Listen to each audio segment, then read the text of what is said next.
Halo Sobat SDGs, kembali lagi sama program kita SDG Talks. Gue ada pantun nih, jalan-jalan ke Tasik, ngomongin SDG itu asik. Kembali lagi sama episode kelima, kenalin gue Peter, host podcast kali ini. Gue bawa dua teman gue nih, seorang pengamat, boleh kenal namanya? Halo semuanya, perkenalkan nama gue Jessica. Dan nama gue Libertino. Nah, pada episode kali ini kita akan bahas tentang transisi ke energi bersih. Oke, yes. Menurut lo nih, transisi energi bersih itu apa sih? Oke, jadi menurut gue dari namanya aja transisi nih, jadi kayak perpindahan atau perubahan. Nah, transisi energi bersih ini adalah perubahan yang dimana awalnya kita tuh dari yang menggunakan bahan bakar fosil seperti minyak bumi, batu bara, itu berubah ke yang lebih ramah lingkungan seperti energi panas, air, terus juga udara, yang dimana itu bisa mengurangi dari emisi gas dari rumah kaca tersebut. Dan itu tuh tujuannya untuk membuat lingkungan yang jadi lebih ramah lagi. Wah. Menurut gue sih gitu. Oke. Bagus ya, emang kita tuh emang harus perlu ke energi kotor ke energi bersih sih. Nah, menurut lu nih tantangan apa sih yang harus kita hadapi dalam upaya transisi ini? Tantangannya banyak ya. Jadi upaya transisi energi bersih ini kan pasti nggak langsung secara kompak dilakukan oleh penduduk Indonesia, apalagi di dunia ini. Dan pemerintah juga dengan upayanya juga nggak langsung bisa menyuarakan langsung ke semuanya, dan pasti ada aja pro kontra juga. Jadi tantangannya itu pasti yang ada penduduk Indonesia yang tidak setuju akan transisi energi bersih ini. Kenapa? Karena transisi energi bersih ini memang kelihatannya sangat positif dan baik demi mendukung bumi kita ini agar lebih hijau. Tapi itu balik lagi ke di mana penduduk Indonesia beberapa itu sudah nyaman apa yang sudah mereka alami saat ini, dan mereka tidak memikirkan apa sih akibatnya kalau misalkan kita nggak melakukan transisi energi bersih ini. Jadi maksudnya itu transisi energi bersih itu kan seperti yang dibilang Jessica, itu kayak kita mengubah bahan-bahan atau sumber-sumber dari alam yang sudah ada di bumi itu menjadi bahan bakar atau jadi alat-alat yang bisa untuk membantu aktivitas kita segala macam. Nah, kenapa penduduk di dunia ini juga tidak setuju dan setuju itu semua tergantung bagaimana manfaat dan akibat nanti ke depannya. Banyak juga yang acuh tak acuh, apalagi penduduk Indonesia ini kan sebenarnya masih istilahnya mereka itu masih senang aja dengan pola pikir yang menurut mereka itu kita ngapain sih ngelakuin hal-hal kayak gini, udah mending yang kayak gini-gini aja. Kenapa kayak gitu ya? Karena mereka juga udah ada pola pikir yang bilang pemerintah Indonesia ini terlalu banyak ide-ide yang langsung bisa merubah sesuatu yang jadi nggak enak nih, udah mending gini jadi gini. Ya itu yang saya maksud. Jadi itulah tantangannya gitu. Wah, emang banyak sih tantangannya ya. Nih, BTW, tadi pas lu kesini tuh lu naik apa sih? Oh, gue sih. Kalau lu naik apa lu? Gue naik motor. Wah, berarti sama aja belum dukung transisi energi bersih ini dong. Belum, karena gue salah satu orang yang istilahnya mendukung, tapi gue mengerti juga kalau misalkan kenapa orang kontra akan hal ini, karena gue juga istilahnya masih 50% lah untuk mendukung kebijakan pemerintah ini. Oke. Nah, menurut lo nih, Yes, selain tantangan nih, apa aja sih pengamatan lo tentang transisi ke energi bersih ini? Tentang peluangnya ya? Iya. Kalau menurut gue peluangnya juga banyak banget sih. Yang pasti kita tuh bisa bikin ini buat lapangan pekerjaan menjadi lebih banyak lagi dengan adanya transisi ini. Terus juga kemungkinan kita bisa mengurangi nih bahan bakar fosil yang pasti setiap tahunnya pasti meningkat gak sih, kayak minyak, segala bensin kan. Terus juga kalau menurut gua ada tentang ini kayak kita meningkatkan kualitas udara, soalnya kan polusi kan jadi makin banyak nih. Tapi dengan adanya transisi ini tuh kita bisa merubah hal itu menjadi meminimalisir. Terus kalau menurut gue kita bisa menjadi peluang buat ekspor teknologi bersih ini. Jadi menggunakan apa yang kita lakukan tuh kita bisa ekspor lagi nih teknologinya ke negara-negara lain. Terus kita juga bisa mengembangkan energi-energi yang udah ada di Indonesia itu bisa menjadi lebih lebih kita pakai, maksudnya lebih kita usahakan untuk lebih optimal lagi. Kalau menurut gue sih itu sih kayaknya. Wah, emang banget sih. Infrastruktur itu emang penting banget ya. Nah, menurut lu nih Ber, peran penting teknologi itu dalam transisi ke energi bersih itu apa sih? Setelah kita melihat zaman modern sekarang, teknologi kan makin canggih, dan itu juga menjadi dampak positif untuk kita melakukan transisi energi bersih. Jadi teknologi ini juga bisa sangat berperan penting karena cara kita melaksanakan transisi energi bersih ini menjadi semakin mudah, dan juga bisa mempermudah masyarakat untuk melakukan aktivitas, dan itu juga bisa mendukung agar masyarakat itu melakukan transisi energi bersih dengan teknologi yang sudah memadai.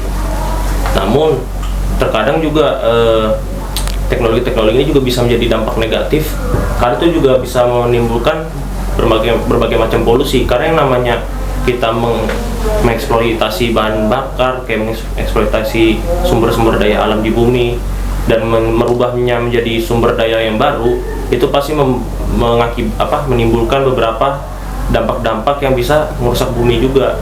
Jadi teknologi ini juga memiliki dampak negatif dan positif.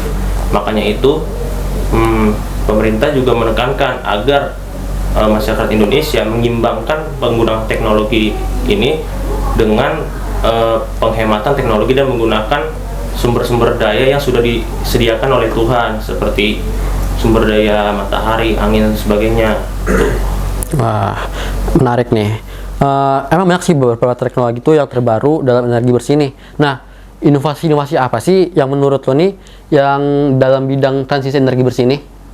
Kalau menurut gue kan di Indonesia udah banyak kan transisi inovasi yang udah dibuat nih. Tapi kalau menurut gue beberapa poin yang mungkin poin banget di gue tuh kayak kita pembuatan panel surya kayak gitu-gitu. Terus juga kita bisa menggunakan baterai yang terbarukan yang meminimalisir hal itu. Terus juga kita tuh bisa ngebuat hal-hal kayak gitu tuh menjadi lebih berdampak lagi kan, lebih aman. Terus juga mungkin lingkungan juga menjadi lebih bersih. Terus yang paling hits banget sih sekarang kalau menurut gua mobil listrik, ya nggak sih? Karena mobil listrik dari tahun-tahun kemarin udah lagi hits-hitsnya nih tentang mobil listrik yang lagi pokoknya lagi bagus trennya di sekarang tuh. Kalau menurut gue sih itu.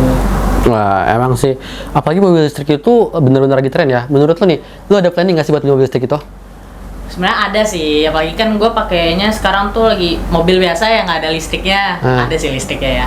Cuman kalau mau diubah ke sana mungkin ada sih nabung-nabung dulu. Cuman ya nggak secepat itu sih, karena kalau cepet ya nanti adalah bahasanya. Tapi gue juga sebenarnya punya beberapa kontra tentang mobil listrik ini, tentang penggunaan mobil listrik ini, karena beberapa anak-anak muda zaman sekarang kan itu suka yang namanya motor-motor balap, mobil-mobil balap itu kan pasti yang diutamain itu kan dari knalpotnya. Gimana kan kalau misalkan mobil listrik dipakai buat balapan kan itu nggak enak banget gitu. Jadi menurut gua penggunaan mobil listrik ini untuk zaman sekarang ini, apalagi anak-anak muda nih lagi ngetren-ngetrennya modif-modif motor mobil, itu menurut gua bakal masih susah, karena ya dari knalpot itu mereka itu ngincer suara berisik knalpot, polusi suara itu, dan itu juga bisa menimbulkan polusi udara kan. Jadi untuk yang istilahnya mobil listrik ini menurut gue itu pasti masih banyak banget kontranya, jadi bakal susah untuk menerapkan istilahnya ini mobil-mobil atau kendaraan yang ramah lingkungan lah. Ya sih. Tapi kan bisa juga nih kalau dimodif tapi pakai speaker, gimana tuh? Kalau kayak gitu jadinya polusi suara nggak sih? Sama kan pakai speaker jadi berisik banget dong. Sama aja dong. Kalau misalkan orang ngelihat mobil-mobil motor yang berisik tapi pakai speaker, diketawain dong, kayak apaan sih lu motor listrik taunya pakai speaker gitu. Kayak gitu kan jadi lucu kayak gitu. Ya sih, benar-benar. Nah, menurut berdua kontribusi apa nih yang kita lakukan dalam transisi energi bersih nih? Oke. Kalau menurut gua kontribusi yang bisa kita lakukan untuk ini, yang pasti kita harus meminimalisir energi yang sekarang kita pakai. Jadi kayak kalau misalnya lu nggak lagi siang-siang, lo ngapain nyalain lampu? Kalau menurut gue gitu kan, karena kayak Lu sama aja mubazir. Terus juga kalau menurut gua ada lagi kayak misalnya kita kayak menggunakan energi-energi yang bersih. Jadi kayak kita mendapat energi bersih kayak energi matahari atau angin. Jadi yang masih menggunakan lingkungan, jangan yang kayak baterai segala macam sih. Kalau dari lu ada lagi? Kalau kontribusi untuk transisi kayak gitu, kalau kontribusinya sih ya seperti katanya sih kayak hemat listrik lah, atau kita kalau misalnya ada bahan elektronik di rumah itu kalau nggak dipakai ya matiin. Terus kalau menurut gue itu yang terpenting, yang paling kontribusi yang paling pengen gue saranin sih kalau bisa ke pemerintah itu kayak kita coba misalkan ini udah sempat dijalanin sih yang namanya tuh, kalau Car Free Day udah pernah dengar belum? Udah. Gue kira cuma ada di Bogor doang. Enggak dong. Jakarta banyak nih. Oh, Jakarta banyak ya? Iya. Itu kan kalau di daerah gua kan di Bogor tuh setiap minggu itu yang di sekitar Istana Bogor itu kan ada sistem Car Free Day. Jadi jalan itu ditutup, jadi untuk akses sepeda sama jalan kaki atau lari. Itu menurut gue yang paling, gue sempat mikir itu sebelum bahkan Car Free Day ini sebelum ada di Bogor, gue sempat ada pikiran, cuman kan gue ada pikiran doang, beneran dibikin gitu. Dan itu menurut gue paling bijak sih, apalagi kan kalau gue pribadi paling benci itu sama polusi udara, karena itu ngaruh banget sama kulit. Nah, jadi itu sangat, tapi itu emang benar-benar worth it sih untuk mengurangi polusi udara dan bisa ngurangin macet juga. Nah, emang sih benar-benar. Nah, menurut nih seorang pengamat nih, pemerintah Indonesia itu udah ngapain aja sih dalam mendukung transisi ke energi bersih ini? Dulu. Kalau gue yang pasti pemerintah udah ngasih peraturan-peraturan ya, kayak adanya Car Free Day itu juga salah satu dari mungkin project-projectnya pemerintah. Terus mungkin ya bikin program-program nggak sih, kayak program untuk kesadaran dari masing-masing manusianya, terus dari para petinggi-petingginya juga yang ya mobil mereka pasti banyak juga kan tuh, banyak juga yang nggak listrik kan mobilnya. Jadi kalau menurut gua yang kayak gitu-gitu sih. Kalau menurut amatan gua nih, pemerintah itu udah sempat kalau di yang gue lihat di Bogor itu ada yang namanya tuh sekolah alam.